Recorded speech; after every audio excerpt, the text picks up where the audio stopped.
Kaugnay po sa naging Senate hearing kahapon, makakausap po natin sa telepono ang political analyst na si Mr. Mon Casiple. Magandang araw po sa inyo, Sir Casiple. Si Connie Season po ito.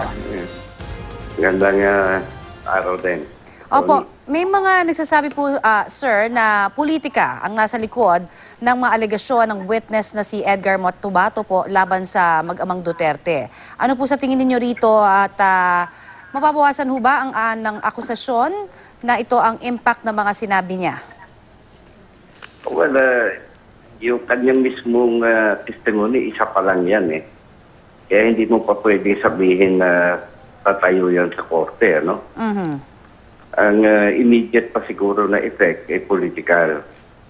Kasi nga, nangyari ito sa isang sitwasyon na yung mga concern nagdadala ng issue na yan ay ang basically pwede natin sabihin opposition dahil sinabi na ni Presidente Duterte na ito yung mga kalaban niya, yung mga yedo at may akusasyon in fact kahapon si Senator Cayetano na may ganun na nga, frankly. Iyan, kahit na sabihin na natin walang politika yung nung testimonya, hindi maiwasan na mailagay sa ganung konteksto dahil sa mga ganung nangyari kahapon. Pero kahapon din po narinig din natin si Senator Panfilo Lacson na nadismaya. No, sabi niya nga rin po kanina sa aming pahayag sa kanya kaninang umaga, dahil daw sa nawalan sa kanya, para sa kanya po ng kredibilidad, ito pong si Matubato dahil sa marami siyang butas na nakita dun sa mga pahayag nito. Ano ho masasabi niyo tungkol dyan? Wala, posible yun pero ako, ayoko pa muna mag-judge dyan kasi una mukhang hindi pa tapos ito. May mga witnesses pang iba. So may mga tanong dyan kung corroboratory, may evidence ba. So far, kung yun lang ang basihan, wala. Tama si Senator Lacson doon, akusasyon lang kasi yun Parang your word against my word. Ngayon, marami na tayong karanasan in the past na may mga pinapalitaw na mga witnesses.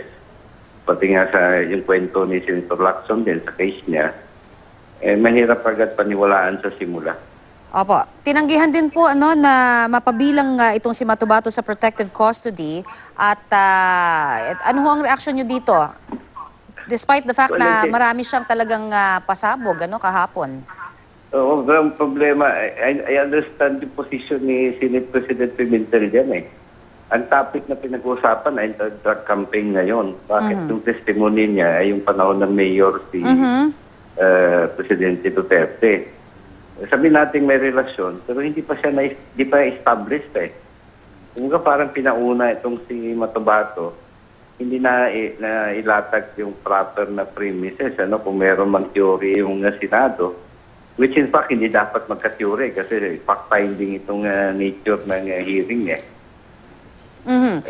isa yan sa nakadagdag doon sa suspetsa na political, Alright.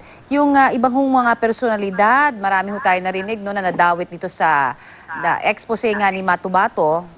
Ano ho ang tingin yung dapat nilang susunod na hakbang dahil nga maraming kumwestiyon sa kanyang naging pahayag, gayon din sa kredibilidad?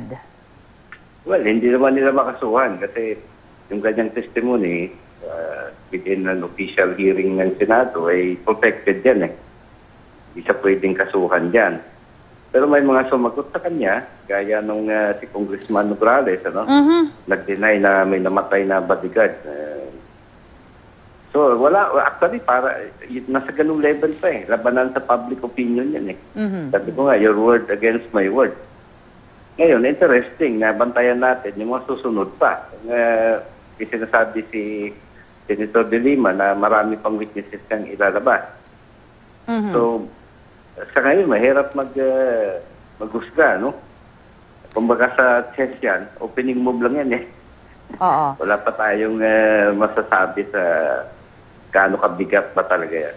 Pero may mga nagsasabi rin na since ito pong si Matubato ay under for 3 years sa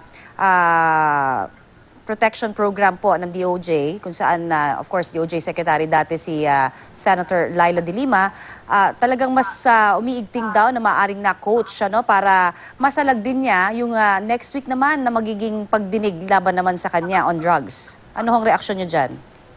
Actually, sense ang mga mystery sa akin kahapon eh.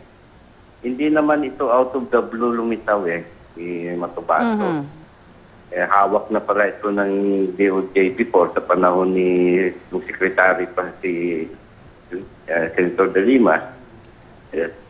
Alam kong, di ba, may history na sila ng away nga ng mayor, Yes. Mayor pa si Mayor Duterte. Bakit hindi umabot sa punto kung alam niya yung circumstance nitong tao, umabot sa kasuhan dapat niya. Or naglinaw na siya nung pa. Dahil madali niyang kunin yung ganong klaseng mga kwento. Nasa kustodiyan niya Para Kasama si Secretary Aguirre nung sinabi niya na bago yan tinanggap sa Witness Protection Program, may affidavit yan kung ano ba in relation to what pa siya naghihingi ng proteksyon. Wala tayong nakikita pa. Sensa dapat lumitaw. Alright.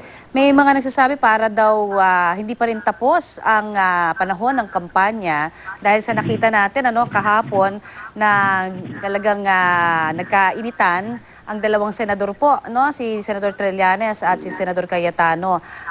Ano sa tingin ninyo ang magiging effect naman ito?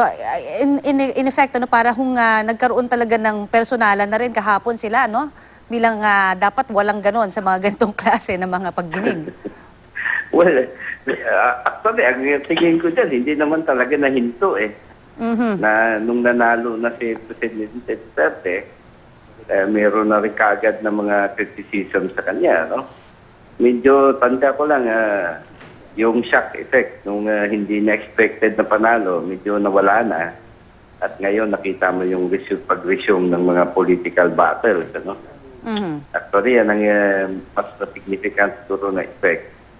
Mukhang hindi nga tapos yung eleksyon. Hindi na nga eleksyon labanan na ito sa politika. So, yung mga sinasabi na kahapon na impeachment, o ganyan, mukhang hindi tatahimik yung ating politika for the next 6 years. Yun nga patungkol ho doon ang aking huling tanong. Ano ho ang magiging effect nito sa pangkalahatan? Parang hindi na ho kasi tayo makausad-usad sa politika yung pamumulitika o politika na sinasabi nga ho ng ilan na nangyayari kapag tuwing may mga ganito pong hearing. Well, pag usapin naman talaga ng power, expected yan, Ang problema lang natin, yung mga ganitong politika sa atin ngayon, ay walang rules yan. Madaling umalagwas sa mga extra-constitutional. At yun ang dapat nating bantayan sa mga susunod na panahon. Simula pa lang ito, nagkakainitan na. Paano pa kaya susunod na mga panahon? Abangan ho natin ang mga susunod na kabanata para telenovela lamang Maraming pong salamat sa inyo pong ibinigay sa aming oras.